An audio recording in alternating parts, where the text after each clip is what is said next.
Hello అండి, ఈరోజు MX ఎక్సెల్లో single పేపర్లోనే print ఏ విధంగా ఇవ్వాలో తెలుసుకుందాం. ఎంఎక్స్ ఎక్సెల్ ఓపెన్ చేసిన తర్వాత ఏదైతే మనం ప్రింట్ ఇవ్వాలనుకున్నామో ఆ పర్టికులర్ ప్లేస్ని మనం సెలెక్ట్ చేసుకోవాలండి. ఇలా సెలెక్ట్ చేస్తే మనం సెలెక్ట్ చేసిన ఫైల్ మాత్రమే మనకు ప్రింట్ వస్తుంది. సెలెక్ట్ చేసిన తర్వాత page layout, print area, set print ఏరియాని సెలెక్ట్ చేసుకోవాలండి. తర్వాత మనం మన ఫైల్ ఏ విధంగా ఉందో ఒకసారి ప్రివ్యూ చేసుకోవచ్చండి. ఫైలు, ప్రింటు, ఒకసారి ప్రింట్ ప్రివ్యూ ఒకసారి చెక్ చేసుకోవచ్చండి. మనం సెలెక్ట్ చేసిన ఫైల్ వచ్చేసి 6 పేజెస్గా మనకు ప్రింట్ చూపిస్తుంది.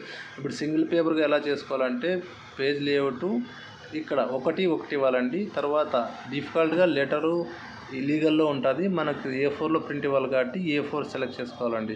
A4 సెలెక్ట్ చేసుకున్న తర్వాత మార్జిన్స్ ఎంత తక్కువైతే అంత తగ్గించుకుంటే మంచిదండి. తర్వాత ఇక్కడ హార్జెంటల్, వర్టికల్ క్లిక్ చేసుకోవాలండి. ఇలా చేస్తే పేజ్కి సెంటర్లో మనకు ప్రింట్ వచ్చేదానికి అవకాశం ఉంటుంది.